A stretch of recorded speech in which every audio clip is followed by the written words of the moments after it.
باہر سے جتنے بھی آ رہے ہیں سب چور آ رہے ہیں. آپ اس بات کو اچھی طرح سمجھ جاؤ.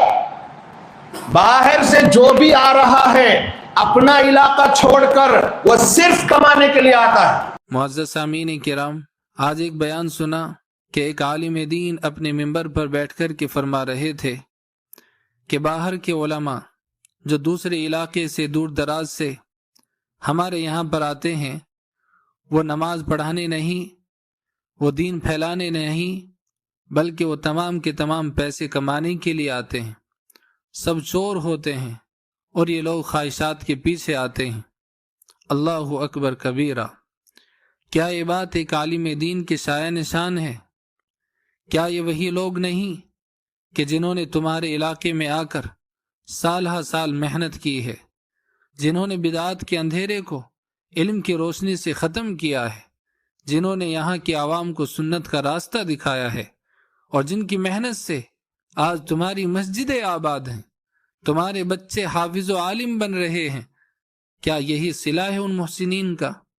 ذرا یاد کرو کہ کبھی تمہارے علاقے کے اندر میلاد، تعزیہ، سندل، قبر پرستی، سری شرک، عورت مرد کا اختلاط، نماز روزے سے غفلت، یہ تمام کی تمام برائیاں عام تھی.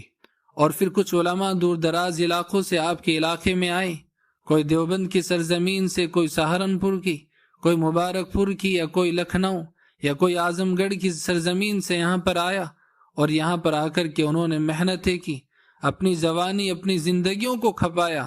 آج ان کی قربانیوں کو کہا جا رہا ہے کہ وہ تمام کے تمام چور تھے.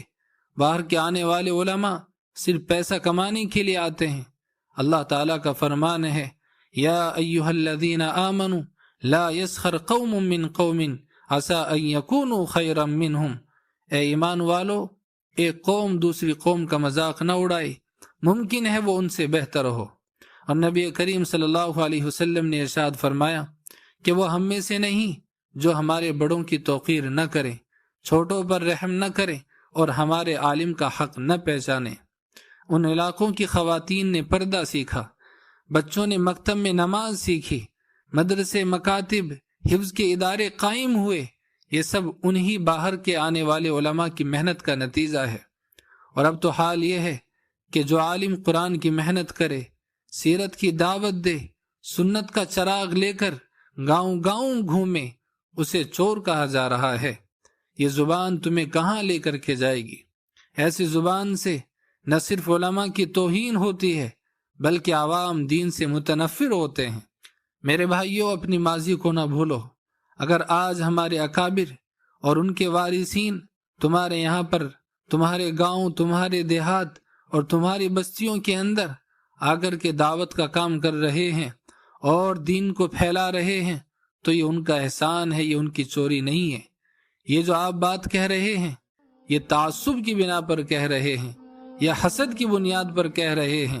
اگر تمہیں کسی عالم سے علمی یا اخلاقی اختلاف ہے تو علمی انداز میں آپ بات کریں، بد زبانی ہرگز نہ کریں. علماء پر عوامی منبر سے الزامات لگانا علم کی توہین ہے، علماء کی بے ادبی ہے اور قوم کی بگاڑ کا آغاز ہے. اے رب، ہمارے دلوں کو جوڑ دے. اللہ کے نبی صلی اللہ علیہ وسلم نے فرمایا کہ مومن کے لیے ایسی عمارت کی مانند ہے جس کا ایک حصہ دوسرے کو مضبوط کرتا ہے. تو علماء کو تو آپس میں محبت و اخلاص کا مظاہرہ کرنا چاہیے، نہ کہ ایک دوسرے کو نیچا دکھانا چاہیے. آخر میں ہم یہی کہنا چاہیں گے کہ علماء کی توقیر کرو.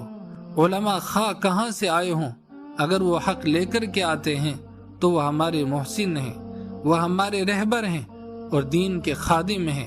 فرقہ پرستی یا صوبہ پرستی، علاقائی تعصب، یہ سب زہر ہیں.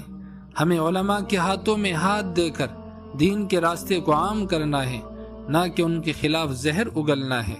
ہمیں نفرتوں کا نہیں، علم کا چراغ جلانا ہے.